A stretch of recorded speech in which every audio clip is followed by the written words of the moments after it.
Hi, soccer fans. We're back round two. We are with Troy Bingham, the owner of the Erie Commodores. Troy, thank you for taking the time to join us today. Really appreciate you giving us this opportunity to chat a little women's soccer as it relates to UWS. But first off, I have to ask, tell us a little about yourself and your background as it relates to the soccer scene. So thanks, John. Soccer's been in my blood since I was a young kid. I grew up in South Africa, played it in elite level all the way through, turned pro at 17 in South Africa. And then through a lucky break, I got introduced to a scholarship opportunity here in the United States. So I attended Gannon University for 4 years, 2 Final Fours, was an All-American, played in the Senior Bowl, and got drafted in the Old Major Indoor Soccer League back in 1993. Spent a number of years then coaching youth soccer, playing professional in different countries, and ended up back in Erie, Pennsylvania about a year and a half ago. Nice. So freshly new to Erie again, or this is your second time coming back around to Erie, or first? Yeah, so my second time coming back.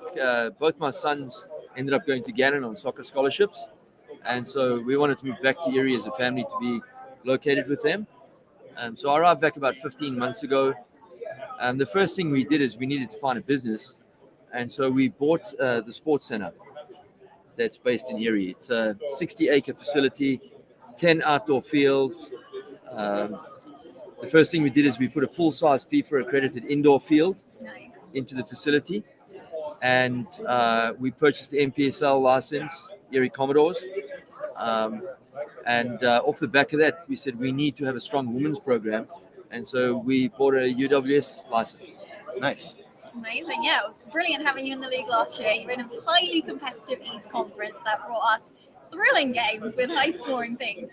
How were you feeling about your first season in the UWS? I mean, we're super excited about the results we achieved. What we're even more excited about is the development opportunities we gave the local players. Yeah. So, when we kicked off our UWS team, there was a bit of resistance in the local community. Some of the people were saying, well, girls soccer is strong enough, there's not enough interest, but I was determined to make sure that we had a girls representation and a development opportunity in the local area. We pulled together an amazing team that was mainly local college players, but we had 4 high school players from the local area as part of our squad. Yeah. And 3 of those young girls pretty much started every game. We had a 15-year-old who sat on the bench and got game time towards the end of the season. And the cherry on the top was, one of the grade 11 girls ended up making the UWS Women's All-Star second team, which is outstanding. Yeah. So our whole philosophy is to use UWS as a stepping stone for development for our kids to get them to the next level and prepare them for college. Yeah. Let's go back to that success with the younger players, the younger women on this team. What does that mean? What does that look like for others who have ambitions of playing at a higher level? So we take these kids, these women who are younger, right? We're talking 13, 14, 15, who try and get to that level, seeing their peers at that level. What does it mean for soccer in Erie? So it's highly motivating for the young girls, right? Because they don't have role models. They go, look, if Grace Emmanuel in grade 11 can be starting every game in the middle of the midfield and doing well, all right, that means I'm going to get an opportunity if I'm good enough, right? And so we follow through with what we say from a development perspective, right? This year, I have 2 U14 girls that I coached last year that are moving up to U15. They're in grade 9 now. Those 2 girls are going to be in the training squad with our women's first team the entire summer. So just think what that's going to mean for them in terms of development over the next 3 or 4 years. They're going to be playing with Division 1 and 2 college players every summer for 4 years. The speed, the intensity, the physicality. What does it mean for a college coach? For a college coach, it means that when they recruit those girls, they're able to start immediately. Yeah. Right? These are not kids who've just been sheltered and only played high school soccer. And then they get to college and all of a sudden they get a reality check that playing against bigger, stronger, faster players, and they're going to sit on the bench for 2 years. Yeah, absolutely. Yeah. And especially with it being a summer league, it kind of adds in that extra season for them. They go through the club, then they go into high school season, and then they've got something in the summer that's highly competitive that allows them to continue and advance and develop in more opportunities. So when I spoke to the girls who were high school age players who played for us the whole summer, And then I asked them, how's it going back to high school? The number one thing was, geez, it's so slow, Yeah. right? They felt like they had so much more time on the ball. They felt like the game was much slower for them because they had played at this elite level already. And so our philosophy is, once you're 15 or 16, if you're good enough, you'll play at the right level. Whatever the level of your ability is, that's the level you're going to play at. Yeah. Well, we've seen that over time, especially today with the NWSL draft, the number one draft pick expected to be Alyssa Thompson, who was a National Gatorade Player of the Year, playing for Santa Clarita Blue Heat for the last 4 years, and now being able to be a number one pick in UWS. How does the summer, having that opportunity to play, how does the summer really help these high school athletes, even these college athletes, get ready and gear up for their college and high school seasons? So we have, we're fortunate, we have 108 dorm rooms on our facility. And we treat our women's program exactly the same as our men's program. So same budget, same resources, same access to facilities. So the girls who came in live in the dormitories full time. So they're like full-time pros, right? The preseason training camp was twice a day, right? So they're training twice a day like pros. Then the regular season is training every single day, plus 10 high-quality, intense games, plus a couple of friendlies and scrimmages thrown in between. Right. They're getting exposed to a development opportunity that 15, 16-year-old girls who think they're playing in elite leagues are not getting exposed to. Because while they might think they're in an elite league, playing against other 16 and 17-year-olds, they're not playing Division I college players, Division II college players, that kind of stuff. So, it's a whole different ball game when you're playing against a 23-year-old, right, who is bigger than you, stronger than you, faster than you, already has 3 years of college under their belt. You have to start figuring out ways to beat them. You learn quickly. Yeah, rather than relying on your size or your speed. Right. Yeah, and I love that training environment that you've created over there with having them just completely immersed in the experience. It's something that I think a lot of clubs in America are trying to emulate that, because going from 3 evenings a week training compared to now 6-7 days a week, you've got the facilities to take care of the recovery as well. Let's kind of talk about that. You said you've got MRIs, X-ray access. What kind of recovery tools have you got for your girls and men's programs?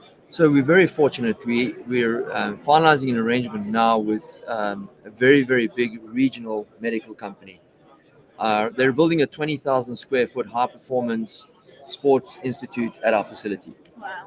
So inside that environment, there's orthopedic rooms, there's X-ray machine on site, there's MRI machine on site, there's full rehabilitation, strength and conditioning, speed and agility. We have our own kitchen on site, so there's full nutrition, health bar. Wow. So we're creating a fully professional environment for these young girls to develop in. Year one, a success, I would say, right? Meg and I have been with the league now almost 3 years, 4 years this year. We've seen clubs who've come in and had a difficult run of form coming into the league because of the transition period.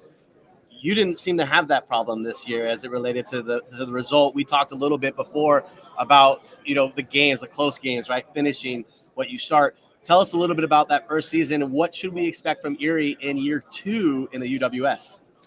So I think the ball kind of bounced well for us in year 1. Okay. A very short preparation window.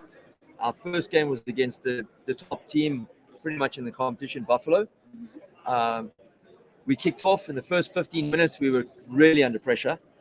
And then, things played into our hands. The game was abandoned due to lightning, which was outstanding. And so our first game was played midweek, okay, away from home. The girls had already had 15 minutes to kind of adjust, okay. And in that game, we were 2-1 down. In the 90th minute, we equalized. And from there, it just rolled. Right. I think all of a sudden the girls started to go, hey, we belong here. Right. And there were so many games in the last 5 or 10 minutes. We got the winner or we got the equalizer. And so, confidence breeds confidence. That's right. And so the culture that was developed in within the team and the environment by our women's first team coach and her assistant coach was outstanding. The girls wanted to be there. They wanted to train.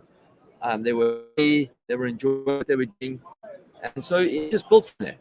I have to say, it sounds like you might have had a little bit of an advantage, though. That first 15 minutes, you get to see the game at the fastest speed of its advantage. So it's almost like cheating. Like you were given a little taste and you got to train off of that, right? Fair enough. Fair enough. And we have a fantastic female head coach, right, who the girls really enjoyed. Our assistant coach was a lady as well. She was outstanding.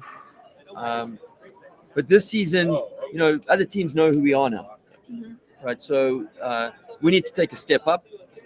We already have started our initial meetings. We have our first tryouts on Monday, open tryouts. Where is that facility, just in case anybody's watching? So Erie Sports Center. Yep. Tryouts are this Monday coming from 12 until 2 o'clock at the Erie Sports Center, which is up on Oliver Road. And our coaching staff are better prepared this year, right? They know what to expect. Yep. I think our entire squad is coming back. Nice. Which is outstanding. That's great. Right? That's really amazing. Which is fantastic. There'll be a few additions to our squad. We'll be better prepared. But so will our opposition. Right.